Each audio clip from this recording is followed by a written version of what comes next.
Hello and welcome back to another video on my channel. Today I'm going to be flipping through my current bullet journal, which is my 2021 bullet journal. I have got a flip through of my first journal, which goes from April 2017 to December 2019, and one of my 2020 bullet journal on my channel.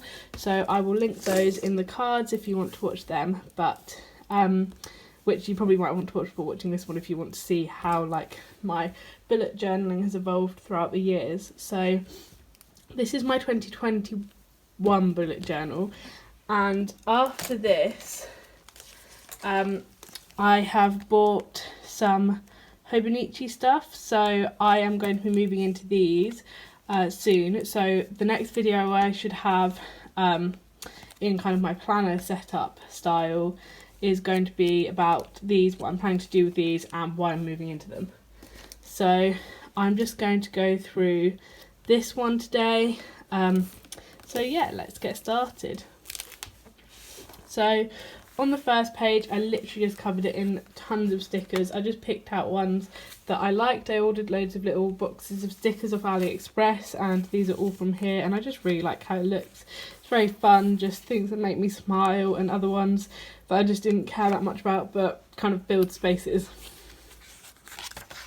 Got my index, which I really didn't use. The front page that I always have. My boxes, which is what I do for a future log, just because it is much more efficient. As you can see, last bullet journal I did one for 2020 and 2021. I really didn't use it, so I literally just gave myself one box for 2022.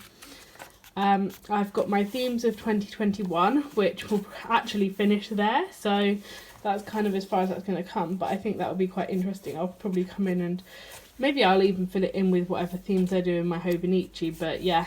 And then places I've visited and places I've been, just because I like doing this. I've got my 2021 accomplishments, some games, some books. In these pages I've got a lot of notes for my university, so I have the essay marking guidelines, the practical marking guidelines, and just a double page spread for my modules for this year.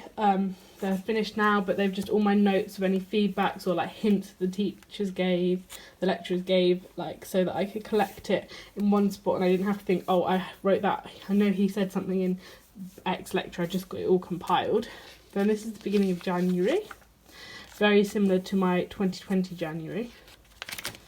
And I tried doing an eyeshadow tracker because I was going to try doing Project Pan, and yeah, I just kind of fell off on wearing eyeshadow because of lockdown.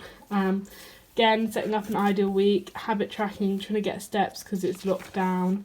And just, this is my classic layout which I stand by. I've got a video on my channel which I'll link above where I go through and set it up. So I literally just put my events, my tasks, and a place to put whatever I need to. Then I have got some journaling, and I'm doing more sticking the ring and decorating it. It was my 21st birthday. Then again, same thing.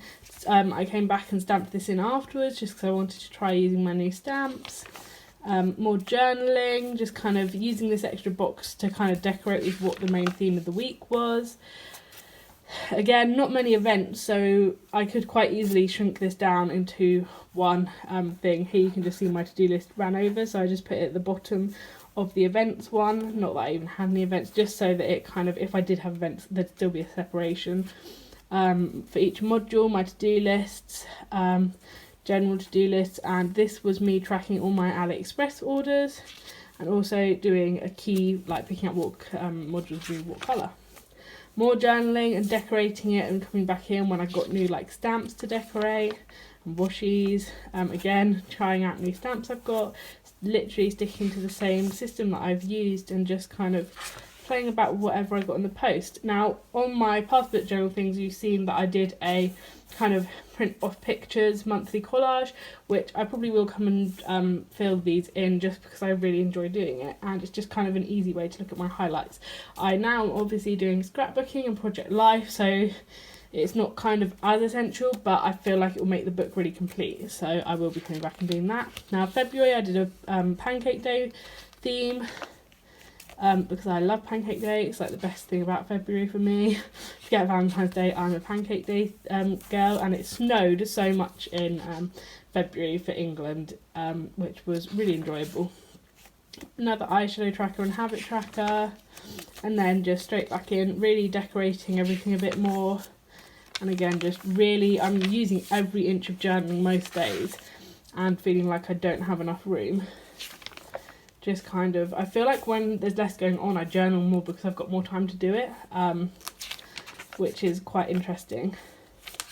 When I'm busy, I have less time. Playing around with my stamps, literally just following the very same format. Then for March, I did this stamping. I really don't like how this turned out. I think I went like too dark because the washi tapes are all very light, but obviously this calendar is awful, but yeah. I then again eyeshadow tracker and habit and goals tracker really fell off, and this is where I fell off on tracking all of this. March's monthly calendar, yeah, and then just continuing on. Just continuing on exactly the same way that I have been. So I feel like this one has a lot less to say because I'm literally still using event tasks and general to-dos for the week for each of my modules. Here you can see that I just used this extra box. I've run out of room on Friday, so I continued on, and you can see that I'm really using every inch for journaling. So I'm really getting into journaling. Then April, I set up, this month we went home. This is some like 6x6 scrapbooking paper. Didn't even set up the habit tracker and eyeshadow tracker. And I did kind of a condensed one, so because we were going home I didn't have lectures even as events, so and it was just revision, so I only really need one, and they're just kind of in the middle to jot down anything else that needs to get done. And then having the 2 weeks for journaling, and I really fell off it and I just stopped journaling. So I went from journaling so much when it's just me and Kieran in York to not journaling at all when we're back home, and because I was really enjoying doing my scrapbooking. So this was when I started doing Project Life scrapbooking, pocket scrapbooking, and I really started to love it. So yeah, then I decided to set up May just to have the monthly calendar, just kind of because I was getting stressed about all of my deadlines. In here I just have like exam prep stuff, and then just trying journaling. I just did this page because I was going to see how I'd feel about having like more of an art journal, and whether it would work in this book. Trying doing like daily list, then journaling, just kind of seeing how, playing around with how I could get more space for journaling. And then this is when I decided that I would want a Hobonichi cousin. So I decided before I would purchase one and spend all that money, I would just set up the weeklies. It's an A5 book as well, so I just actually I can show you obviously because I've got it here. So it's literally an A5 book as well. It's slightly bigger, but yeah, so I just set up these into here just so that I could give it a try and see whether I liked it. And I do, kind of as a backfill, just because it's quite fun to see. So here I tried having to-dos at the top, but I don't really want that, and highlights and dinners, and then just filling out what I did each day. Then the next week, having my steps and then to-dos along here, and then trying having a whole page for daily journaling like I would in the Hobonichi, and realising that I'm really loving having the space for journaling.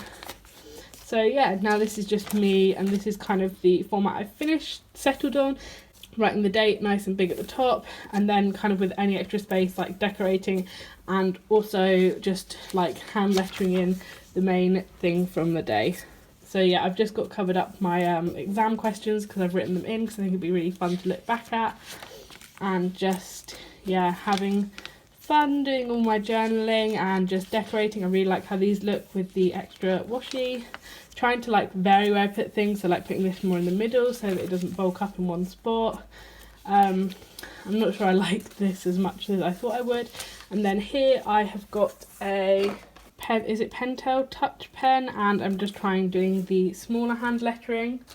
I also have this Tombow soft tip one, which I don't think I actually used earlier, but I've had this for quite a while and the ink was funny in it, and I keep contemplating getting a new one, but it feels so wasteful when I've got one, even though the ink is kind of drying up. But the more that I've used it, the more the ink starts flowing. So just kind of, I've been using this one, the Touch, for this. So just kind of playing around with different pens and my hand lettering. And I think that like writing out just sort of the days of the week and just other little things will just give me the opportunity to improve my hand lettering. So this is the week that we're currently on. Again, just trying my using the week spreads just to get into the habit of doing it, because I've bought the Avec that starts from July on a Facebook D-Stash selling group, so I've got to wait till July to start this, which I can't wait. I'm very excited. So I've just set up all of the different weeks. Let me know if you'd like to see me like change like this into this. It would kind of be like a Hobonichi week setup. So this is my June monthly calendar, and then this is, we're on Tuesday today, and this was the end of exams. So I'm just having fun, and I've got plenty of room for June's daily pages. Yeah, so that is what I'm doing in this plan at the moment. And at the back I just have a weight tracker, and I've got my mild liners swatched. This page I was trying gessoing and seeing how this would hold up as an art kind of journal. I don't think that I want to do an art journal. This was just me ranting about how much I want Hobonichi Weeks, practicing hand lettering, stamping things out to check. And these are my Tombow swatches, and just I got the Muji 05 pen, so I wanted to compare the thicknesses. So that is everything. I have made these kind of like tab things because they are so expensive. It's like £10 for a pack on Amazon, but they're not that good and they don't stick that well. I've actually lost one. I had 3, but yeah, that is everything in my 2021 bullet journal. It is very repetitive, especially if you've seen my 2020 bullet journal, and I think that's why I'm so ready for a change and to have something fun to do. And so yeah, and as you can see, I had started to really enjoy journaling and started journaling more and more each day, and feeling like I didn't have enough room in the way that I was setting it up in this book. So if you liked this video, please give it a thumbs up and consider subscribing to my channel. As I said at the beginning of the video, my next one will be explaining why I'm moving over into a Hobonichi Cousin and Weeks. So if you'd like to see that, please subscribe, because that's probably your best way of finding out when I post about it. Thank you for watching.